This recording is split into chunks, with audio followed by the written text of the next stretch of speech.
It's on Taylor's. Oh, try hard.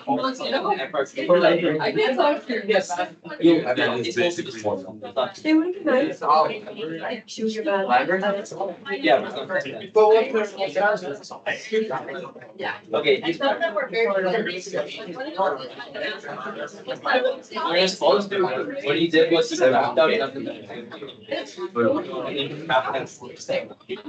So. How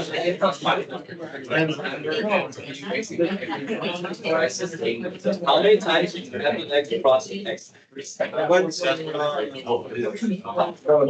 element of the audio islanders? I went to Abbott to the What is it? No, bro. I went to Abbott. The only memory I made from that school was my teacher, Miss Tennis.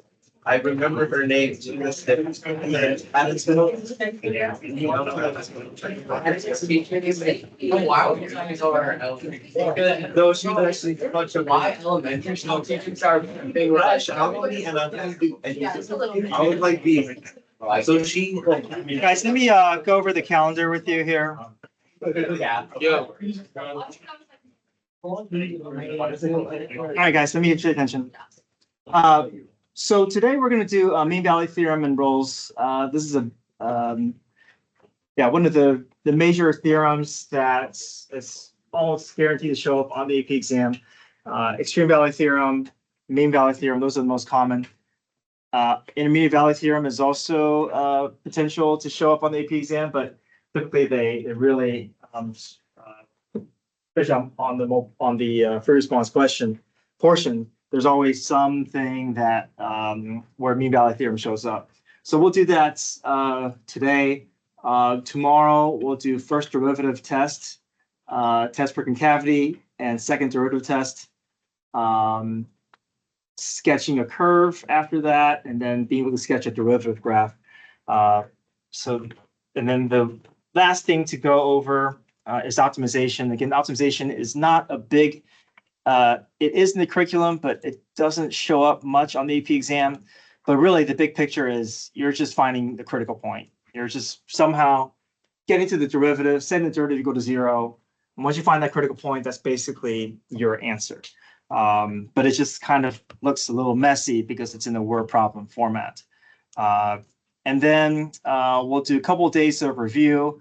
I had the assessment to be on the Thursday, but I'm going to flip-flop it, make it on the Friday, cover 6.1, the next unit on the Thursday, and that way we can kind of have a little bit more time and have the assessment on Friday. Now, this really should be a test, but I have to make it a quiz because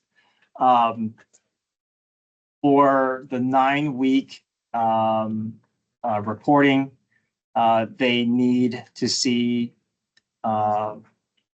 2 major assessments, 3 minor, and 3 practice. And I'm short a minor, so I have to make this a minor because they're really picky about. So, I mean, technically, I guess I could be giving more quizzes, but I don't want to give any more assessments because we're covering so much in such a crunched time frame. So I want to have as much time for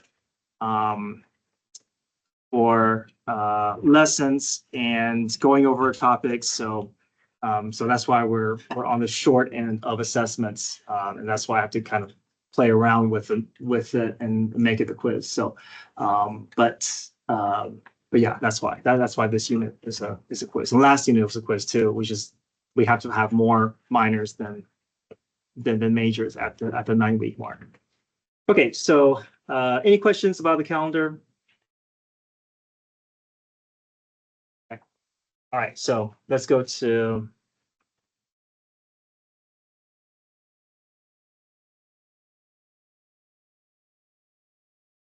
All right, so here's mean value theorem. I'm going to have you guys draw this here. We use mean value theorem to justify conclusions about functions over an interval.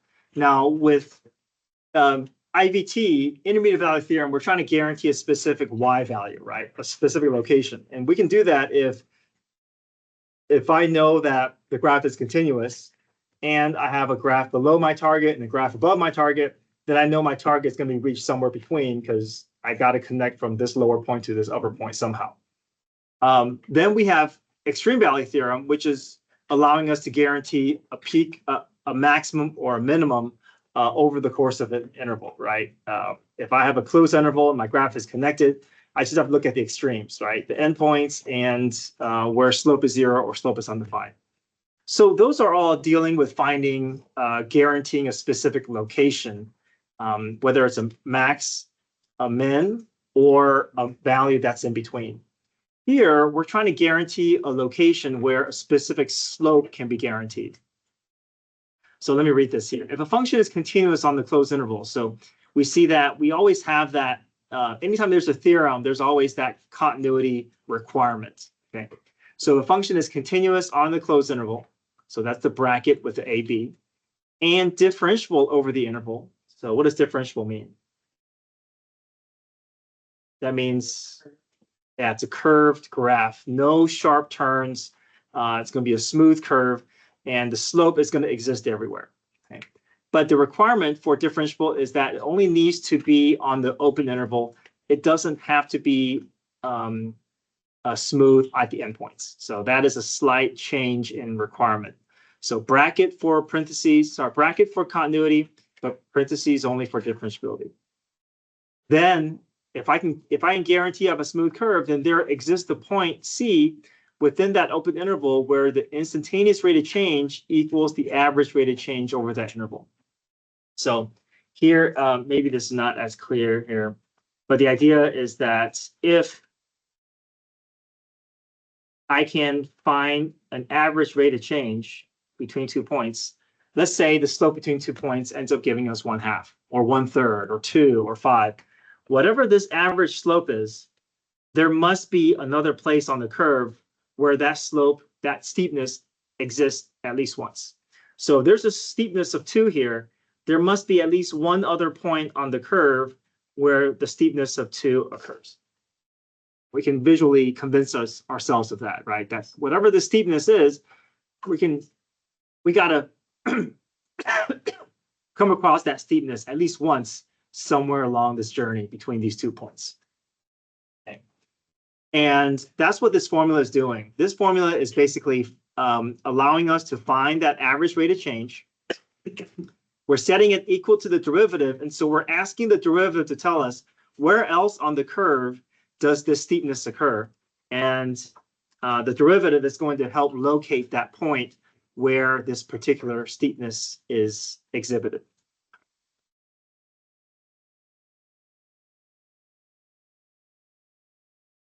So let me also highlight what each part is talking about.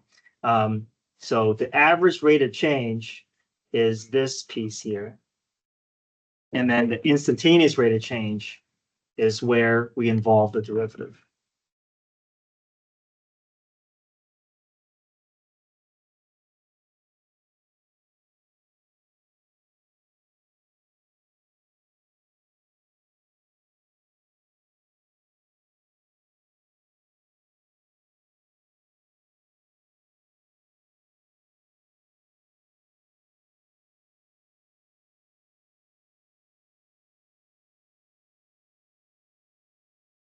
Okay, so here's number 1. Use the function f of x equals negative x squared plus 3x plus 10 to answer the following. On the interval from 2 to 6, what is the average rate of change? So average rate of change is just the slope between the endpoints. There's no calculus involved. You're just finding 2 endpoints and the slope between those 2 endpoints.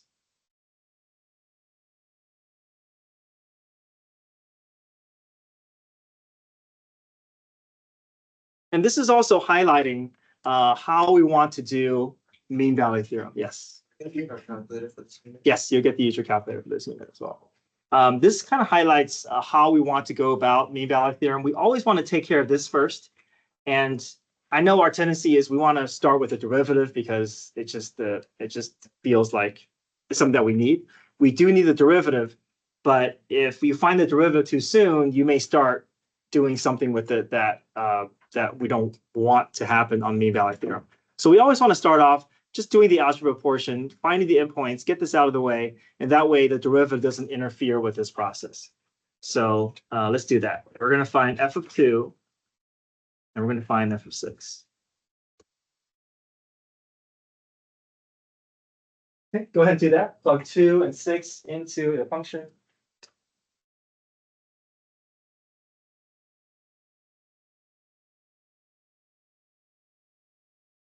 And after you find your y values, then you're off to finding your slope.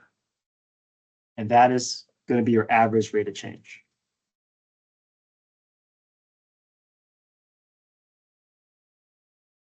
So first order of business is finding the slope between your endpoints.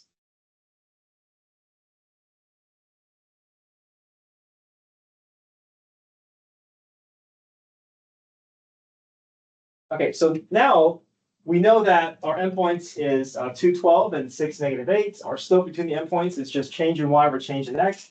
We get -20/4. So that tells us that there's a steepness of -5 between those two endpoints. So now we have to figure out where on the curve is there an exact steepness of -5. Because if there is a place between the two endpoints where the slope is -5, and we know that we're dealing with the continuous and differentiable function because it's a polynomial, so polynomial is going to be it's going to be smooth all the way through. There's no sharp turns, there's no holes, there's no asymptote.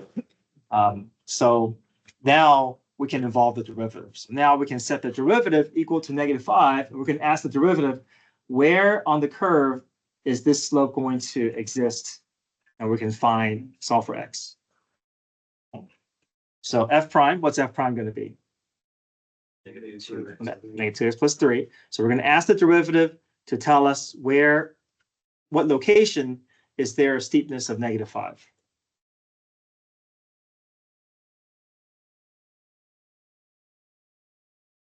So we set f prime equal to -5. So -5 equals -2x plus 3. We solve for x, we get x equals 4. And I want to convince us that this does, we can see this behavior on the graph, because between 2 and 6, this is the slope. The slope was -5. And then somewhere along the curve, there's also going to be a steepness that also matches that slope of -5. And we're off to finding where that location is. So we're asking the derivative function to tell us where is there steepness of -5. It finds that value and it finds that location for us. So when it says solve for C, your C is your quote unquote X value location. Okay, it's your X value where your solution exists.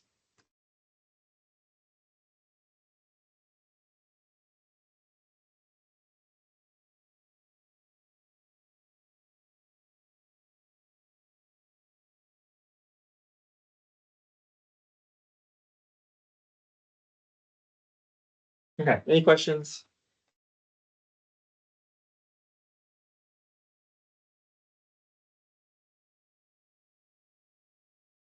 Okay, next up,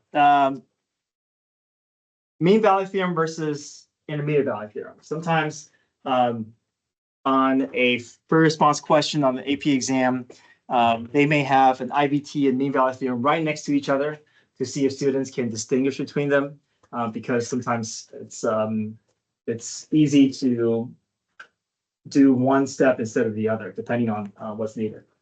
So the mean value theorem tells us that the derivative must equal the average rate of change somewhere on that interval.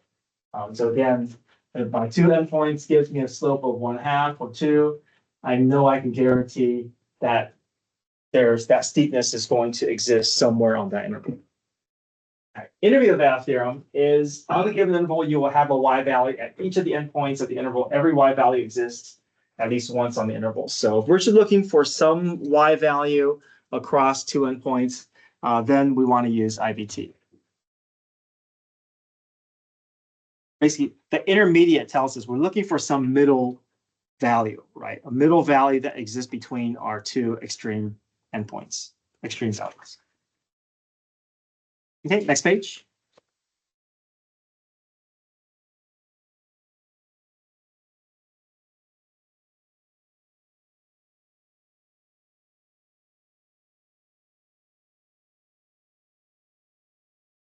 Okay, hot air balloon is launched into the air with a human pilot. The twice differentiable function.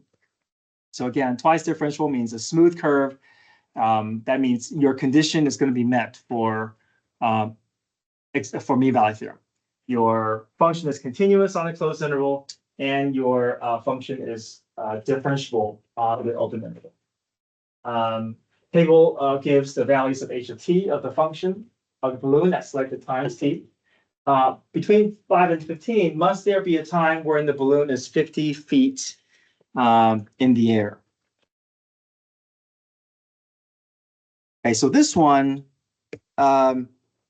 we are looking for a location, right? So this one, we're actually going to be using IVT because I can guarantee that the balloon is 50 feet in the air if at one point is below 50 and the other is above 50, right? Then I can guarantee that. So there's no need to do any slope calculation here. This is purely an IVT problem. So we can phrase it this way. Our h of t is continuous on the closed interval. We established that because they say it's twice differentiable function. And we just go through IVT, right? So h of 5 is 40. At 15 minutes, the height has risen all the way to 70. And we know that, okay, if I start at 40 and go into 70, I got to cross 50 at least once. So we can use IVT. We can say since h of 5 equals 40 and 40 is less than 50 and 50 is less than 70, and 70 is coming from h of 16, there must be a time t on the interval where h of t equals 50.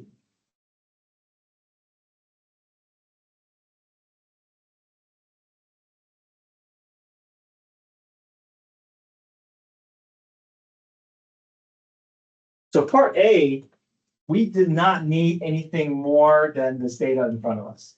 So if we're just trying to, if all we need is data in front of us, then that's the easier problem. That's IVT, right? We don't have to rely on anything that is hidden. So any questions with part A? Part B, between 20 and 30 minutes, must there be a time when the balloon's velocity is 1.5 feet per minute? Do we have velocity information in front of us? We don't. So we need to basically involve a set of information that is below the surface, right? Or basically at a derivative level that we don't see. So now we can rely on more mean value, because if I can guarantee that between 20 and 30 minutes that there is an average velocity of 1.5 feet, this balloon must experience an exact velocity of 1.5 feet somewhere between 20 and 30. So mean value theorem is a little more difficult because we can't just look at the data. We have to kind of rely on the process here. So what we can do, though, we can find the average velocity between 20 and 30. So we can figure out, okay, how fast is, on average, is this balloon moving between 20 and 30 minutes? If the average velocity is 1.5 feet per minute, then we can guarantee that this balloon has to hit 1.5 feet per minute somewhere along this process. So we established our conditions here. Mean value theorem requires continuity and differentiability. So I'm just going to list out those conditions to establish that. We're guaranteed continuity between 20 and 30. We're guaranteed differentiable between 20 and 30. Now, between 20 and 30, my average velocity is just change in position over change in time. My average velocity is 1.5 feet per second. So over the course of that 20 and 30, that average velocity is 1.5 feet per minute. So by mean value theorem, there must be a value where h prime is equal to 1.5.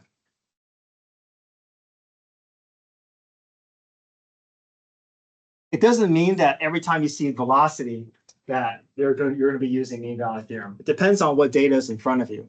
So if this was velocity, then we could definitely just use IVT. But if the data is not in front of you, if the data is the degree below, or it is a derivative below, or a slope at the slope level, then you're going to have to rely on mean valley theorem. So this is an example of how on AP exams, they may kind of put IVT and mean valley theorem next to each other to see if students can differentiate the processes between them.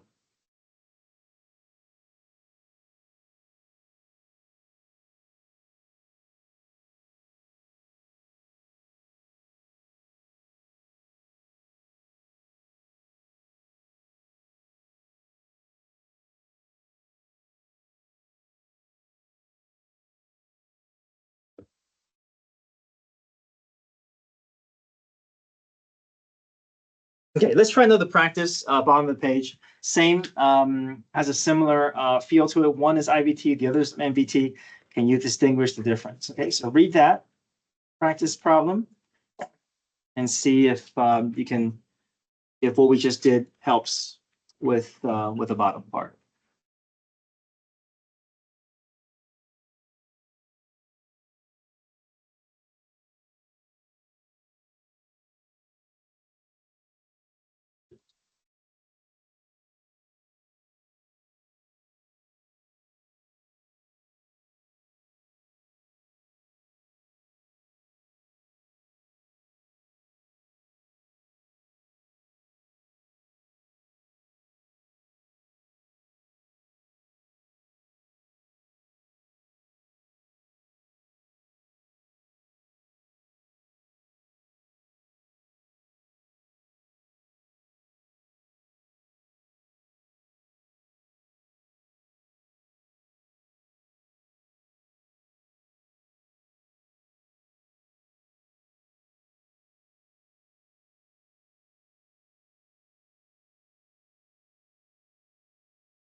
Okay, so part A is IVT here.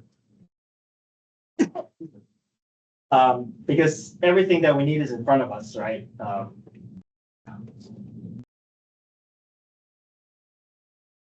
We have the locations for Sully, so 20 minutes in, he's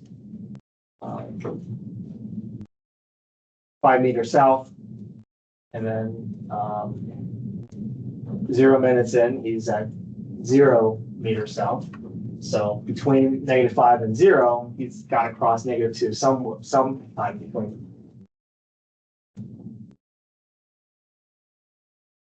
But then for part B, it's asking, can we guarantee that there's a specific velocity of 1.1 meters per second? We don't have velocity data, but if we can show that there's an average velocity of 1.1, then there must be an instantaneous velocity of 1.1 somewhere between.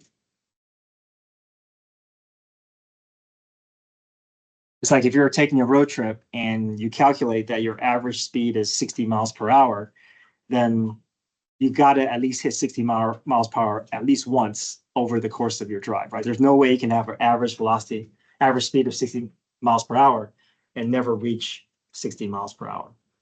So, so even though we don't know exactly when he's going to hit that 1.1 meters per second, that average velocity is enough to guarantee that there must be a specific velocity of 1.1. Yeah. This were, say it's for an FRQ. Yeah. Would you have to mention that SFT is continuous and differentiable on the interval? Yes. Yeah.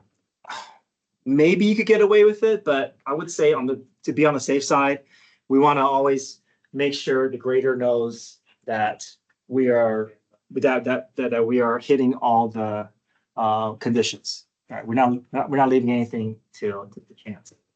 So technically, we should be stating our conditions. Like, okay, we know that there could be exceptions, but we can clear those exceptions because we have a smooth curve.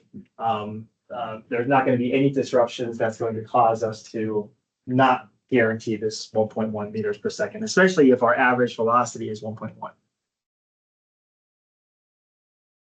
It's okay for part A if we say time P instead of value C.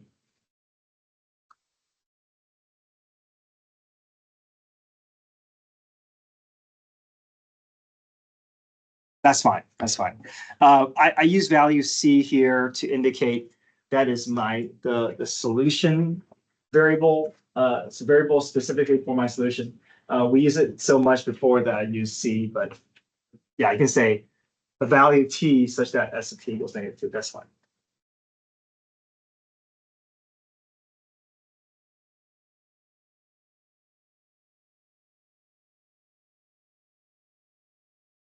Okay, next page. There's a related theorem called Rolle's theorem, which really is the same thing as mean value theorem. I don't want us to feel like these are really two different theorems, even though we have two different names for these. But we look for slope zero so often that they have a specific theorem named for that. So mean value theorem, your average rate of change can be anything, right? Your average rate of change can be 2, it could be 3, it could be 10, it could be -5. And we can guarantee that slope along that interval as long as our graph is continuous differentiable. But Rolle's theorem is asking, can I guarantee a slope 0? But if I want to guarantee a slope 0, then my endpoints have to be directly across from each other so that my average rate of change is 0. So if my average rate of change is 0, then I can guarantee that there's a slope 0 somewhere along the curve. So if I want to guarantee slope 0, I just need my average rate of change to be 0. And to guarantee my average rate of change to be 0, I just need my endpoints to produce the same y value. That's the only way where they can cancel each other out and leave me, like if it was 5 minus 5 or 6 minus 6, I'm able to guarantee that 0 in the numerator. So example 2, determine if Rolle's theorem can be applied for the function on the interval. If so, find the value such that f prime of c is equal to 0. We're going to go through the same process. If you want to use the exact same formula as mean value theorem, that's basically it. It's not a different set of process. It just feels more specific because we're not just looking for any slope, average slope. We're looking for an average rate of change of 0. So Rolle's theorem has to be 0 here, but mean value theorem can be slope anything. Okay. Now, if it's slope 0, it can still falls under the category of mean value theorem. So mean value theorem still applies if it's slope 0. It's just that Rolle's theorem is specifically for slope 0. Okay, so Rolle's theorem, basically mean value theorem. We want to guarantee a slope 0, but let's first establish our conditions.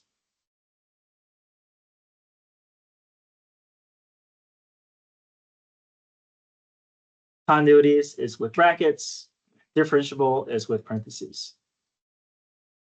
And we don't have to do any tests here because it's a nice polynomial. Polynomial is going to be guaranteed to meet all of our criteria. We just have to make sure we state it. All right, let's focus on finding our endpoints and our slope. So Rolle's theorem and mean value theorem, I really encourage you to not find the derivative first. Okay, if you find the derivative first, what happens is students start plugging values into the derivative, and that just throws everything off. So if you force yourself to do the algebra portion first, then that minimizes the possibility that you might do something wrong or you use your derivative incorrectly. So we'll find f of 1 equals. So if I plug 1 in, I get 1 minus 3 is -2. -2 plus 2 is 0. Right? And I plug 2 in. 4 minus 6 negative 2 plus 2 is also 0. So now, if I find the slope between the endpoints, my average rate of change is change in y over the change in x. 0 over 1 is 0. So I can guarantee that my average rate of change is 0. So therefore, there must be a place on the curve where the slope is also 0. So now that I have my average rate of change, I'm going to move on to my derivative. So my derivative is equal to what? Yeah, but my derivative, what's my derivative function? Oh, Yeah, 2x minus 3. So then I just set these equal to each other, and I solve for x. If I solve for x, I can find where is the curve experiencing a slope 0 as well.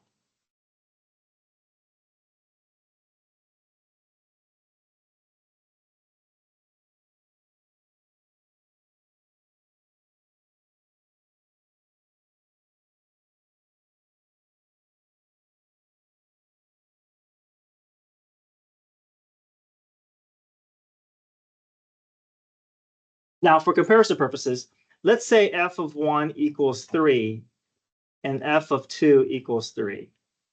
Does this still work? Yes, because the slope between the endpoints is still what? Still 0. I see some students do is on homework problems, this happens so much that you get 0 and 0, but it doesn't have to be 0 and 0, right? A lot of times students see, oh, I'm going to just transfer that number over to set that derivative equals 0. So they see this number, they set it equal to 3 or set equal to 2, but we're not after the y values, right? We're after the slope. So the slope is still going to be 0. So make sure that you're setting your derivative equal to 0, not because this is 0, but because the slope is 0.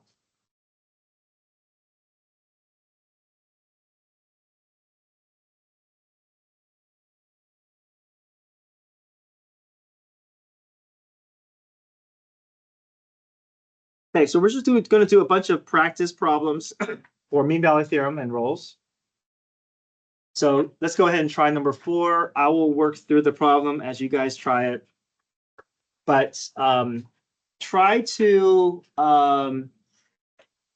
have yourself do the average rate of change before the derivative. I know that it's going to feel like a natural tendency. Okay, I'm just going to find my derivative. It feels like an easy first step. But if you find the derivative too soon, you may start inserting values into the derivative, and then you're going down the wrong path. So force yourself to do the average rate of change first. Get that portion out of the way first, and then find the derivative, and then you can set those equal to each other.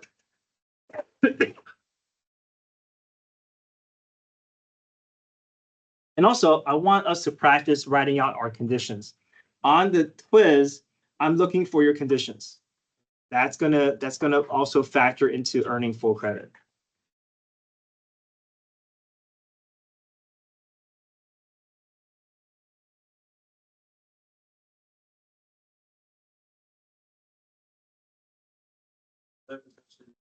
Where function isn't this differentiable in the interval.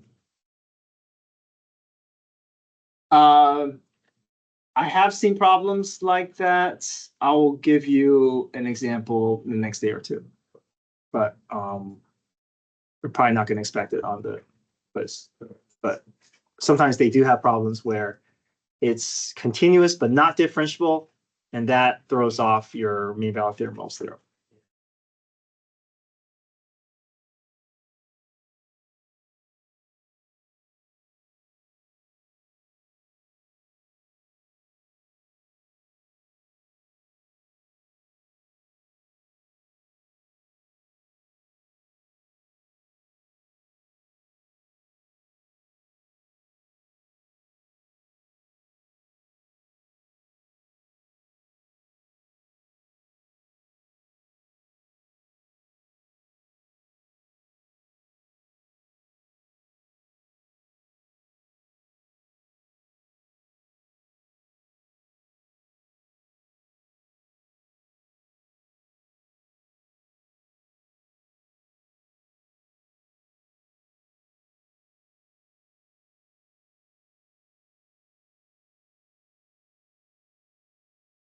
Page 10.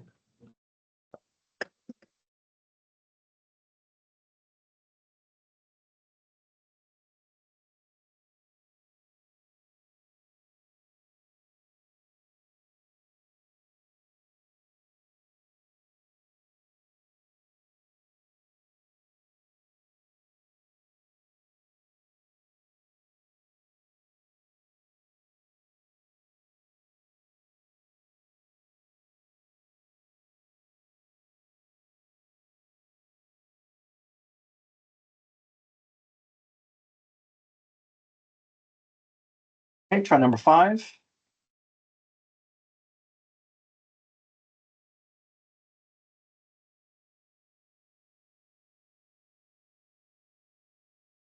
Don't find f prime first. Find your slope first.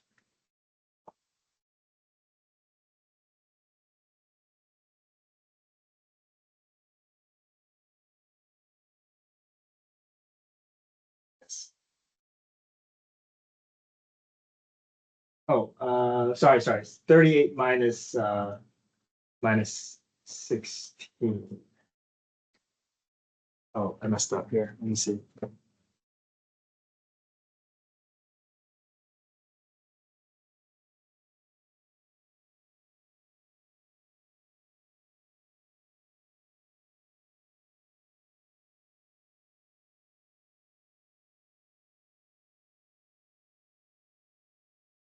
You guys get 22 over 2. I think you put the 4 in this way. Yeah. They also did, I did 16 minus 38 over 2, that I got negative 11. Okay, let me try. It did not check my work here.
Yes. So did you guys get x equals -3? Sorry about that. Yeah.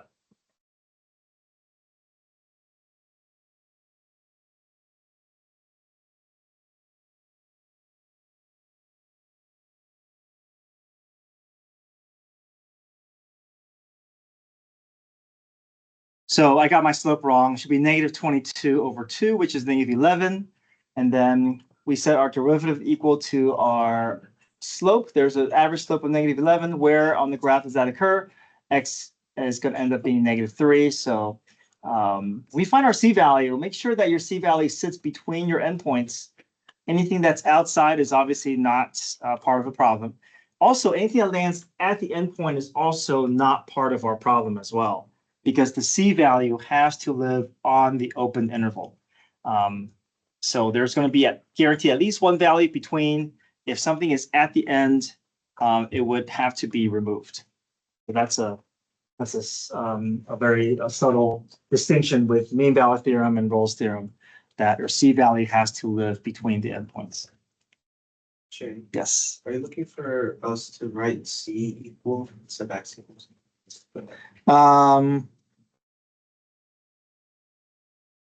Yeah, you can say x equals, just, I'm so used to problems saying find the c-value, so I'll accept either.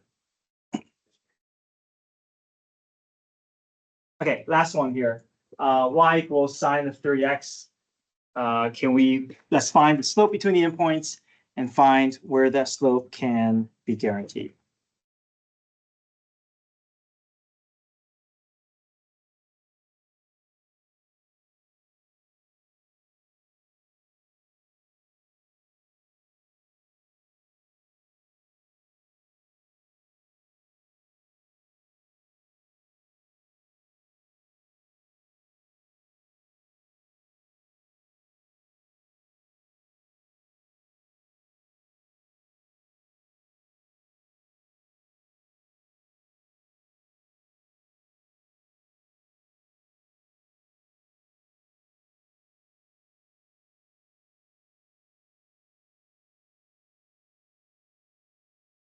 So our sine graph is going to be nice, continuous, and differentiable. So we make that statement. Our endpoints gives us 0 and 0, so that forces our slope to be 0.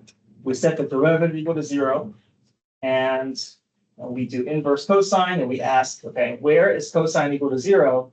Cosine is equal to 0 at pi over 2, 3 pi over 2. I'm going a little bit further past 2 pi because I know those values are going to shrink, but I want to make sure that after it shrinks, that it can still fill out my full interval from 0 to pi. So I went all the way to 7 pi over 2. Dividing by 3 is same thing as multiply by 1/3. And so multiply all my denominators by 3. So I get pi over 6, 3 pi over 6, 5 pi over 6, 7 pi over 6. This is a little too far, so I know that I have everything that I need before it. So I'm just at pi over 6, 3 pi over 6, and 5 pi over 6.